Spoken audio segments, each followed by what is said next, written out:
विश्वामित्र का राम लक्ष्मण को मांगकर वन में ले जाना।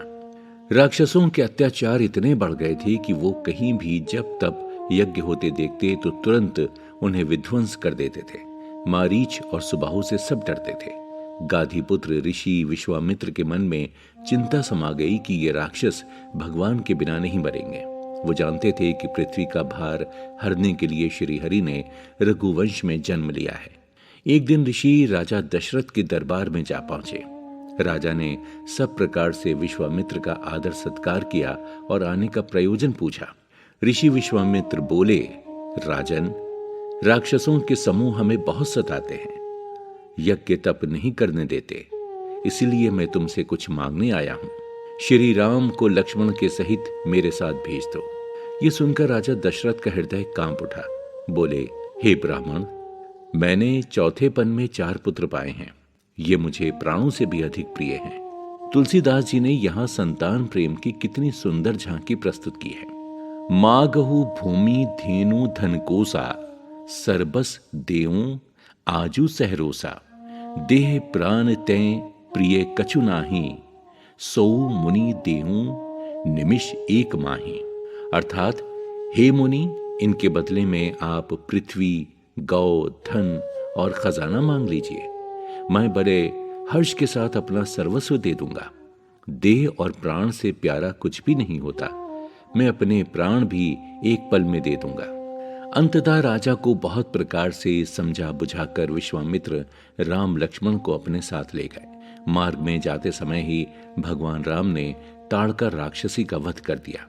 मुनि ने यज्ञ की रक्षा करते हुए दोनों कुमारों ने राक्षस मारीच को बिना फल वाले बाण से 100 योजन दूर फेंक दिया।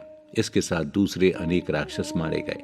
श्री रघुनाथ जी ने कुछ दिन वहां रहकर ब्राह्मणों तथा संतों पर दया की और उन्हें निर्भय कर दिया। वन में राक्षसों का आतंक समाप्त हो गया।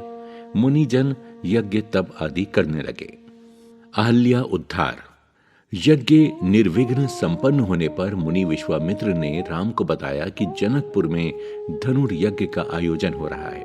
श्री राम धनुष यज्ञ की बात सुन मुनि श्रेष्ठ विश्वामित्र के साथ प्रसन्न होकर चले। मार्ग में एक आश्रम दिखाई पड़ा। वहां पशु पक्षी कोई जीव नहीं था। नितांत नीरवता व्याप्त थी।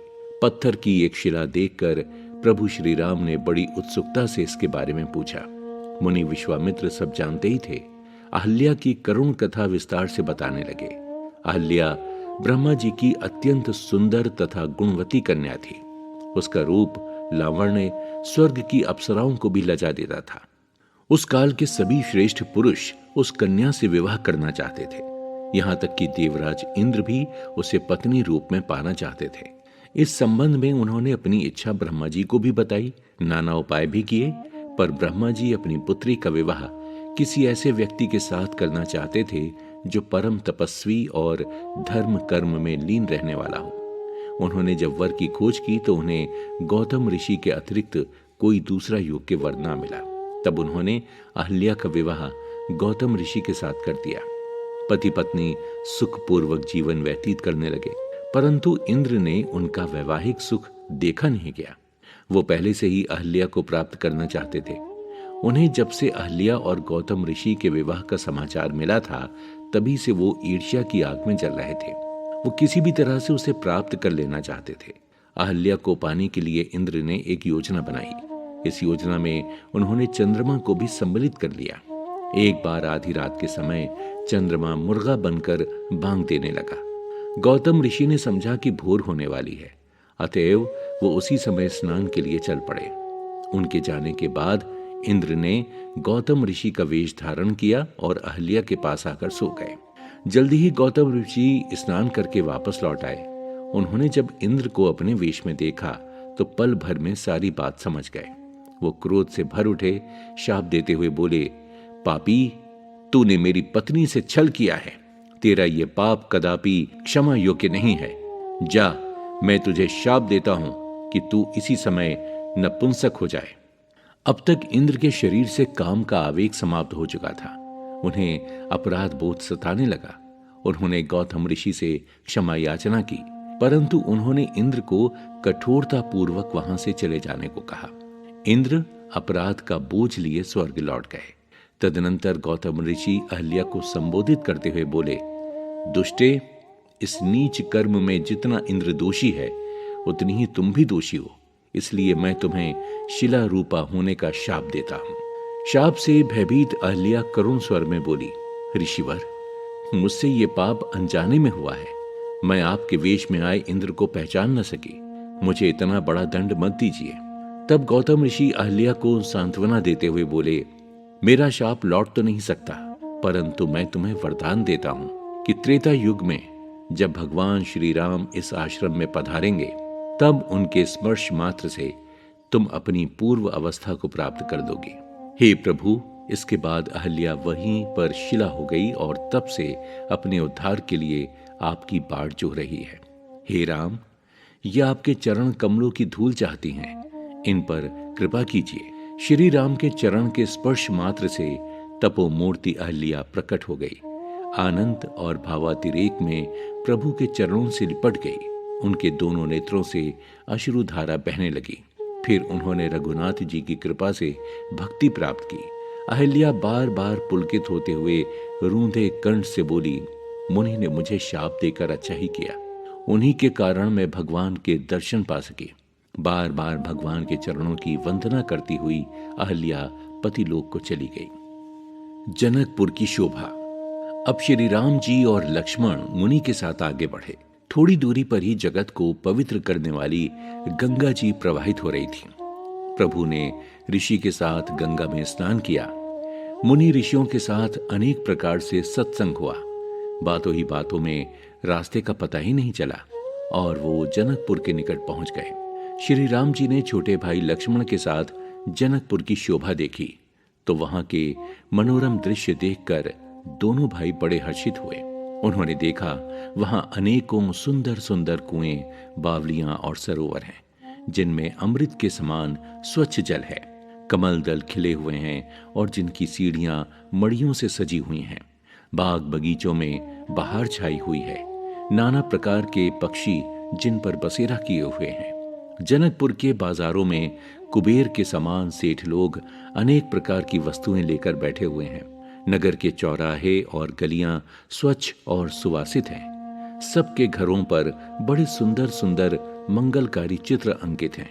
नगर के सभी स्त्री पुरुष सुंदर, पवित्र, साधु स्वभाव वाले, ज्ञानी और गुणवान हैं। तुलसीदास ने जनकपुर का बड़ा मनोहारी वर्णन किया है। बनई न बरनत नगर निकाई, जहां जाई मन तहीं लोभाई। चारू बजारू विचित्र अंबारी, मणिमय विधि जनु स्वकर समारी। अर्थात नगर की सुंदरता का वर्णन करते नहीं बनता है। मन जहां जाता है वहीं रम जाता है। सुंदर सुंदर बाजार हैं, मणियों से बने विचित्र छज्जे हैं, मानो ब्रह्मा ने इसे अपने हाथों से बनाया है। राजा जनक का नगर धन धान्य तथा सब प्रकार के वैभव से परिपूर्ण है, जिसे देखकर देवताओं का मन भी डोलने लगता है।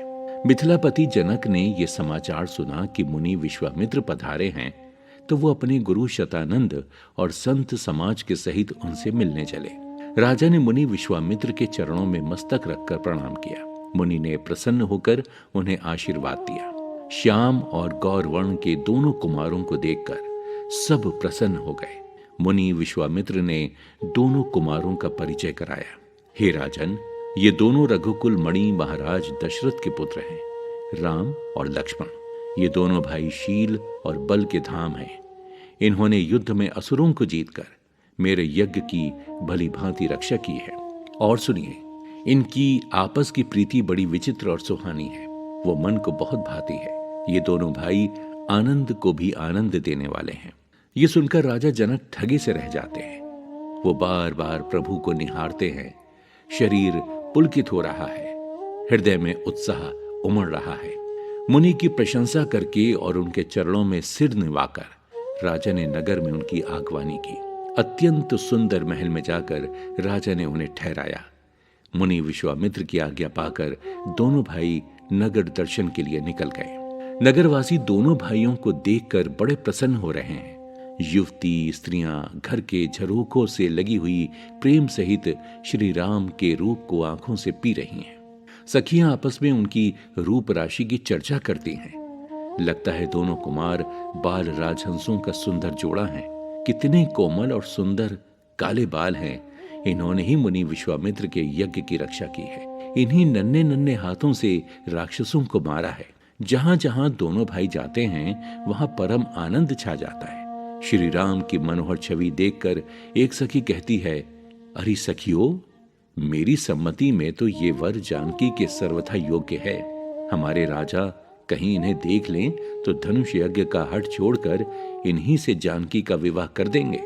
दूसरी सखी बोली, सखी, मैं तो इतना जानती हूं, यदि विधाता सबको उचित फल देते हैं तो हमारी जानकी जी को यही वर मिलेगा। हे सखी, मुझे तो इसमें जरा भी संदेह नहीं है। विधाता ने हमारी जानकी के लिए ही इन्हें यहां भेजा है। यदि ये संयोग बन जाए तो हम सब कृतार्थ हो जाएं। दोनों भाइयों ने पूरे नगर को घूम घूम कर देखा। संध्या हो चली तब दोनों कुमार गुरु के पास लौट आए। मुनि की आज्ञा पाकर सबने संध्या वंदन किया। गुरु दोनों को सुंदर कथाएं सुनाने लगे। मुनि के शयन करने पर दोनों भाई उनके चरण दबाने लगे। मुनि के बार बार कहने पर ही दोनों भाई शयन करने गए।